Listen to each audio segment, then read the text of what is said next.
Hello, আসসালামু আলাইকুম। আমি আসলে এই ভিডিওর মাধ্যমে দেখাবো যে কিভাবে একটা অ্যাডকে ডুপ্লিকেট করা হয় একটা ক্যাম্পেইনের মধ্য থেকে। তো এগুলো হচ্ছে সব ক্যাম্পেইনস। এই ক্যাম্পেইনগুলোর মধ্যে আমি যদি একটা ক্যাম্পেইনকে সিলেক্ট করে নিই, যেমন এই সিলেক্ট করলাম, এটা আমাদের করতেও হবে প্রয়োজন। তো এটা সিলেক্ট করে নিলাম। সিলেক্ট করার পরে অ্যাড সেটে গেলাম। অ্যাড সেটে অনেকগুলো অ্যাড সেট থাকতে পারে। এখান থেকে আমার অ্যাক্টিভ অ্যাড সেট যেটা সেটাকে সিলেক্ট করলাম। করার পরে আমি চলে গেলাম অ্যাডস এর ভিতরে। তো অ্যাডস এর ভিতরে যাওয়ার পরে এখানে আমার অনেকগুলো অ্যাড রানিং আছে। এখন যেটা দেখার বিষয় সেটা হচ্ছে যে আমি কোন অ্যাডটা থেকে নতুন একটা অ্যাড ডুপ্লিকেট করব। তো সেক্ষেত্রে আমি একটু রেজাল্টস এর দিকে যাব এবং সবসময় চেষ্টা করব যে এই ম্যাক্সিমাম থ্রেশহোল্ড যেটা ম্যাক্সিমাম থেকে ম্যাক্সিমামকে ওইখানে সিলেক্ট রেখে কোন অ্যাডটা আসলে ভালো পারফর্ম করছে। তো এইখানে যদিও এই অ্যাড সেটটা খুবই রিসেন্টলি চালু হয়েছে, তো এটার সেরকম অর্থাৎ তেমন কোনো ডেটা এটার মধ্যে নাই। তো সেই ক্ষেত্রে আমরা কিছু ক্ষেত্রে যেরকম নিয়ম পরিবর্তন হয়, এটাও আমরা নিয়ম একটু পরিবর্তন করব। তো এখানে যে কারণে আসলে আমরা চাচ্ছিলাম যে ডুপ্লিকেট করব সেটা আসলে মনে হয় এখানে করাই আছে। একটু দেখে নিচ্ছি। আচ্ছা, একটা দিয়ে দেখানো যাবে। তো যেমন ধরে নিচ্ছি যে এই পুরা অ্যাড সেটের ভিতরে যতগুলো অ্যাডস আছে তার মধ্যে এটাই হচ্ছে বেস্ট পারফর্মিং, যেহেতু একটা লিড আনছে এবং কস্ট পার লিড হচ্ছে 7.25। তো আপাতত এটা ধরে নিচ্ছি। তো এটাকে যদি আমি এখান থেকে সিলেক্ট করি, সিলেক্ট করার পরে এখানে ডুপ্লিকেটে যাব। এখানে আরেকটা জিনিস বলা ভালো, যেটা হচ্ছে যে যদি এরকম কোনো অ্যাড অন করা থাকে, সেই অ্যাড যদি আমরা ডুপ্লিকেট করি তাহলে পরবর্তীতে দেখা যাবে কি যে অ্যাডটাকে পাবলিশ করার সাথে সাথে সে অটোমেটিকলি অ্যাক্টিভ অবস্থায় চলে যাবে। সো এটাকে আবার খুঁজে বের করে ইনঅ্যাক্টিভ করে দিতে হবে। কিন্তু যদি কোনো ইনঅ্যাক্টিভ অ্যাড থেকে ডুপ্লিকেট করা হয় তাহলে সেটা ইনঅ্যাক্টিভই থাকবে আর কি। তো এইটা আমি এখান থেকে সিলেক্ট করার পরে ডুপ্লিকেটে চলে গেলাম। ডুপ্লিকেট যাওয়ার পরে যেমনটা আসলে নিয়ম যে এখানে অরিজিনাল ক্যাম্পেইন, এখানে এক্সিস্টিং ক্যাম্পেইন, নিউ ক্যাম্পেইন। তো এইগুলোর মানে হচ্ছে নিচে লেখা আছে, তারপরে বলে দিচ্ছি। অরিজিনাল ক্যাম্পেইন মানে হচ্ছে duplicate add your ad into the same campaign. হ্যাঁ, আমি এই অ্যাডটাকে সেম ক্যাম্পেইনের আন্ডারেই ডুপ্লিকেট করতে চাই, সেজন্য অরিজিনালি থাকবে।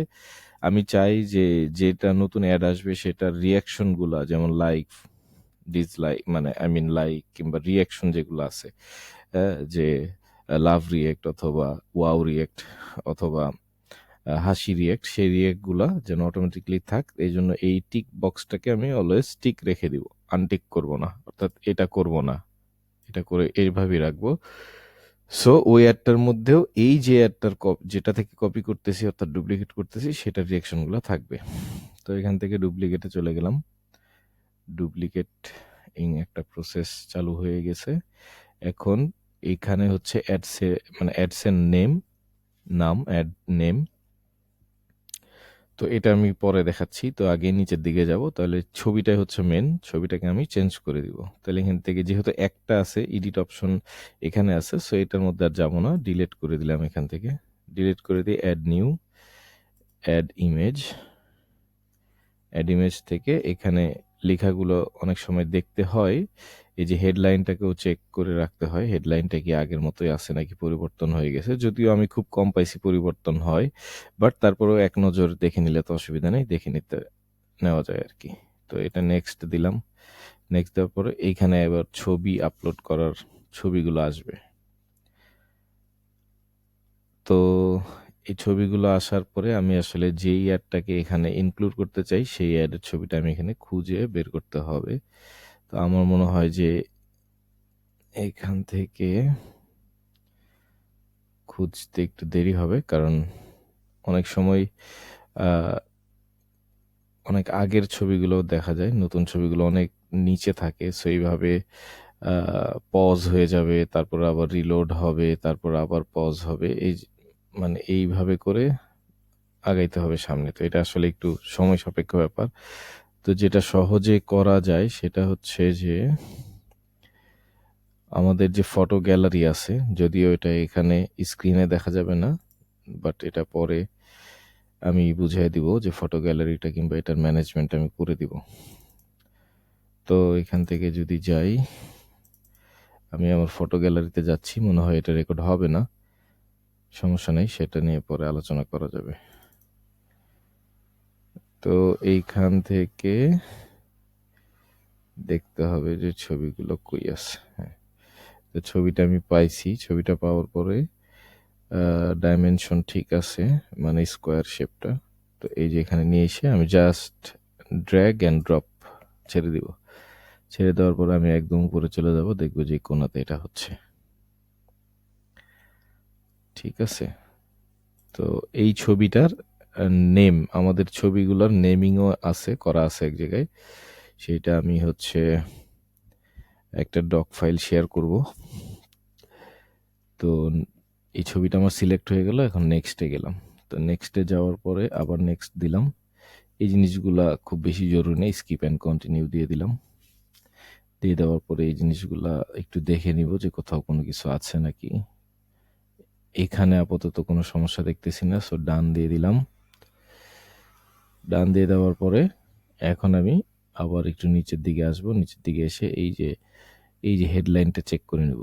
হেডলাইনটা আগেও যা ছিল তাই আছে, পরিবর্তন হয়নি। সো এখানে রিয়াকশনগুলো চলে আসবে।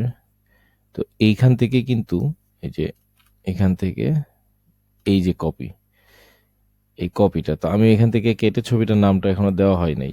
তো ছবির নামটা আমি দিব এখানে, কপি এটাকে রিমুভ করেও দেওয়া যায়, আবার আরেকটা জায়গা থেকে দেওয়া যায়। এখান থেকে দিলে অনেক সময় চান্স থাকে আমরা যেই কারণে ওই পুরাতন অ্যাড থেকে নতুন অ্যাডটা ডুপ্লিকেট করলাম, ওইটার রিয়াকশনগুলো এখানে নাও আসতে পারে। তো আমরা এই রিস্কটা এখানে নিব না, এখানে না নিয়ে এখানে যেভাবে আছে এভাবে রেখে দিব। ছবিটা আমার ঠিক আছে, চলে আসছে এই পাশে এবং এই পাশে, এবং আরো নিচে আসলে স্ক্রল করলে ইনস্টাগ্রাম ফিড এগুলো দেখা যাবে। তারপরে হচ্ছে আর সবগুলো ফিডই দেখা যাবে যে ছবিগুলো আসতেছে। হ্যাঁ, চলে আসছে। তো এখন আমি এখানে সিম্পলি পাবলিশ দিয়ে দিব। এখন অ্যাডটা আমার পাবলিশ হয়ে গেল। এখন আমি আবার অ্যাড সেটে আসবো। অ্যাড সেটের ভিতরে এই যে ছবিটা আছে, এই যে এখান থেকে আমি আবার এডিট করতে পারবো। যদি ডাবল ক্লিক করা হয় তাহলে এই যে কপি, তাহলে আমি এখান থেকে এটা রিমুভ করে দিব, পুরাটা দিয়ে HANA। সো নাম অনুযায়ী আমি এটা লিখে দিলাম। এবার ডেটটাকে চেঞ্জ করে দিব, কারণ আমি আজকের ডেটে এই জিনিসটা চেঞ্জ করতেছি। আজকে হচ্ছে 1/1/25, 01/01/25। আজকের ডেট থাকবে, এসিপি থাকবে, ক্লায়েন্টের নেম থাকবে, এটা দিয়ে একটা অ্যাড্রেস বোঝানো হয়, এমডি থাকবে, তারপরে হচ্ছে HIRIO দিয়েও একটা স্পেশাল কোনো কিছু বোঝানো হয়, সেটা নিয়ে পরে আলোচনা করা যাবে। তারিখটা এখান থেকে সেট করে নিব, ডেট এবং নাম। এরপরে আমি এখানে পাবলিশ দিয়ে দিব।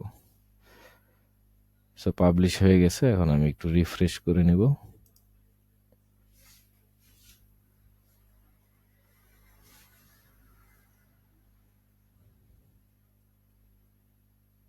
একটা ইন রিভিউতে আছে, জাস্ট রিফ্রেশ দিলাম এই কারণে যে ছবিটা দেখানোর জন্য। এই যে ছবিটা এখানে সেট হয়ে গেছে, চলে আসছে। সো আমরা হয়তো এই ছবিটা পরবর্তীতে ট্রাই করব, কিন্তু এইভাবে করে একটা পুরাতন অ্যাড থেকে নতুন অ্যাডকে ডুপ্লিকেট করা হয় এবং অ্যাড সেটের ভিতরে রাখা হয়। এখন কথা হচ্ছে যে একের অধিক যদি অ্যাড ডুপ্লিকেট করতে হয় সেক্ষেত্রে কি করা যাবে, সেটাও আমি দেখাবো আরেকটা ভিডিওতে। Thank you.